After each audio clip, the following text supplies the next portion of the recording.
Thank you, Cordula, for introducing me. I'm going to share my presentation. I'm glad to be here today to share the work in progress in our observatory, the Algarve Sustainable Tourism Observatory.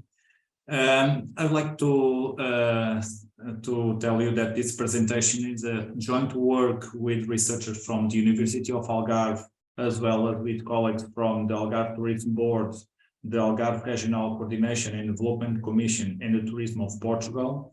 And I'd like to thank this fruitful collaboration in order to implement our observatory and to produce information to support informed decision-making. Well, the Algarve is a region of Portugal, which is a country in the west of Europe.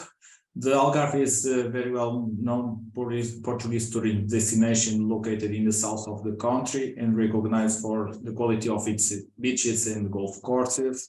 Its area comprises just over 5,000 square kilometers, where around 470,000 residents live in 16 municipalities.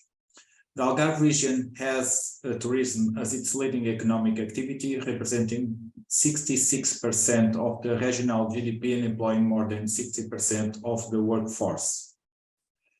In terms of supply and demand, in the Algarve, we have more than 52,000 rooms and approximately 132,000 beds.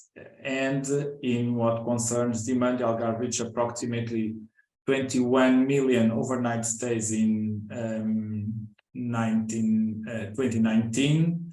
After the pandemic, we are recovering very fast, and as a result, we hosted almost 4 million guests until September 2022, which generated approximately 16 million overnight stays. Let's move forward to the presentation of our observatory. So our observatory was created in 2019 as a result of a joint partnership between these four institutions. In 2020, the observatory became a member of INSTO. Last year, the observatory bodies were established, and in this year, the observatory started sharing knowledge to regional stakeholders. It is important to refer that in order to implement our observatory, the research team of the University of Algarve submitted a scientific project called the Monitor Project to a competitive call in order to finance the implementation of the observatory. The mission of the observatory is twofold. First, to describe and monitor tourism indicators, as well as to detect and anticipate trends through statistical forecasting tools.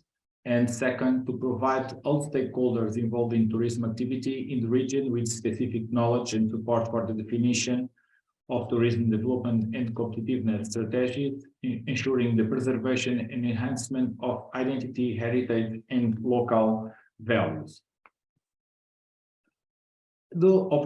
The objectives of the observatory are the following. The general objective is to build an evaluation model to measure and monitor the development of sustainable tourism in the Algarve.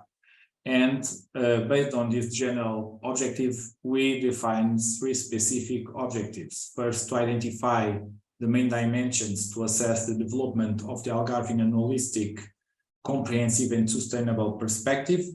To quantify all indicators for the 16 municipalities of the Algarve, both in high and low seasons, using data collected through surveys to residents, tourists, and public and private entities, and to design and implement an online decision support system for sharing knowledge with stakeholders. What concerns the methods chosen for our observatory, we designed a model for measuring and monitoring the development of sustainable tourism in the Algarve, composed of 4 dimensions: the economic, social, cultural, environmental, and destination management. Each dimension is composed by areas, and each area composed by indicators. It's important to note that all mandatory areas of interest are included in our model. In order to identify the indicators of each area, we did a literature review in order to identify a list of indicators related with these areas and dimensions. This literature review was based on papers published in very well-known journals, projects, as well as based on other sources. In the second step, all indicators of that list were classified in these 4 dimensions. In third step, the initial list of indicators were reduced to a set of 52 indicators based on several criteria, namely relevance, clarity, feasibility, complementarity, comprehensiveness, credibility, and comparability, and their role in measuring the sustainable development of the Algarve. And finally, the list of indicators was validated by tourism stakeholders in the Algarve using an online survey. These indicators, after the definition of these indicators, we identified the source of data for each indicator, and we concluded that we could measure these indicators using surveys to tourists, survey to residents, and also surveys to private and public institutions in the Algarve. Of course, that some of these indicators can be obtained from secondary sources, like we have here in the economic dimension, in the area of economic benefits of the destination, but some of the indicators have to be measured using primary data through surveys, like we have in tourism satisfaction. So if we move forward for a more in-depth analysis of our indicator, for example, in the area of local satisfaction with tourism, there is an indicator that measures the percentage of residents satisfied with the tourism. Since there isn't secondary data, we had to collect primary data from residents in order to measure this indicator. Thus, we designed a question to collect data to estimate the percentage of residents satisfied with the tourism. In this case, we designed the question using a 5-point Likert scale with 4 items to measure this question. So the observatory uses a mixed methodology. We use survey-based questionnaires, we use structured interviews, and also secondary data. And all questions we have in the questionnaire are based on an extensive literature review. In the survey to residents, we aim to observe around 3,000 questionnaires in 2022 and 2023. The data will be collected in all municipalities of the Algarve in high and low seasons, and our target population is composed by all adult residents in the Algarve region for at least 1 year. Since we aim to generate results for the whole region and for the populations of interest defined by municipality, gender, and age group, we have decided to use the stratified random sampling method to select a representative sample.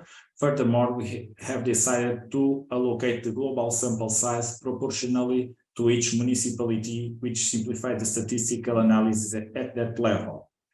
In this table, you can see the distribution of our sample by those 3 variables.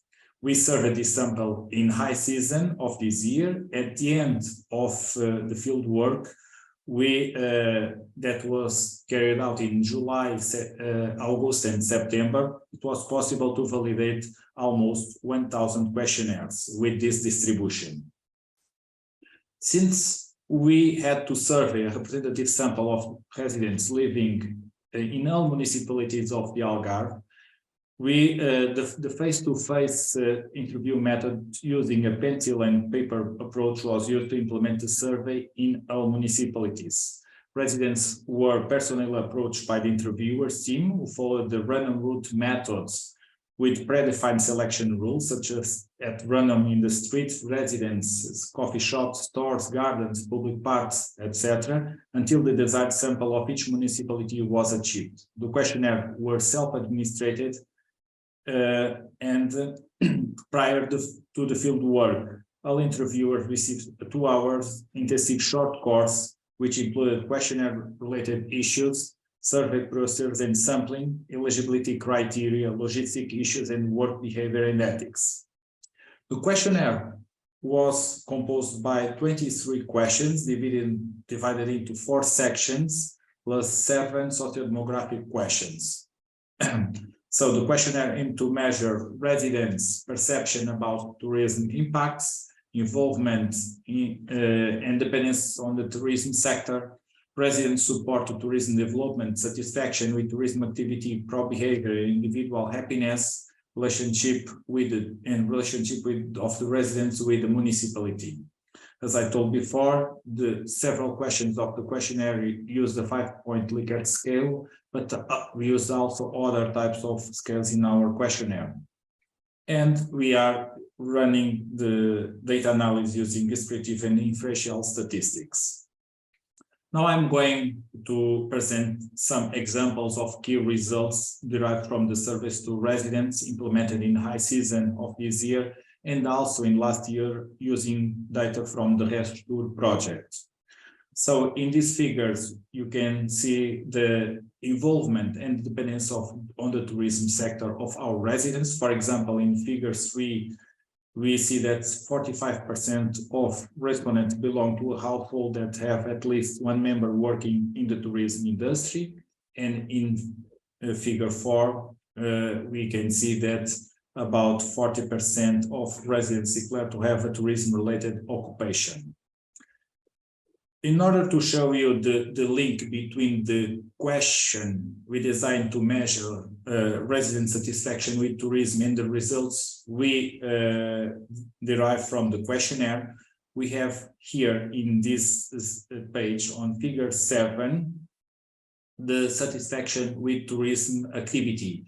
So using that question, it was possible to conclude that residents are mildly satisfied with tourism activity, with on average a global average of 3.11, and we can also compare these results with the results we have from previous year. So comparing 2021 with 2022, we can see that residents' support and satisfaction with the tourism activity decreased, but there is no significant differences between the pro-tourism behavior in these 2 years. So in next steps, we will develop the decision support system. So our aim is to have a version to show to our stakeholders in the first quarter of next year. We are now analyzing data and producing results to make presentations for our stakeholders. And in beginning of next year, we will run surveys to residents and to tourists, and also to private and public stakeholders. So thank you for your attention, and I'd like to thank the whole team of the project that work with me in the Algarve Sustainable Tourism Observatory. Thank you, everyone.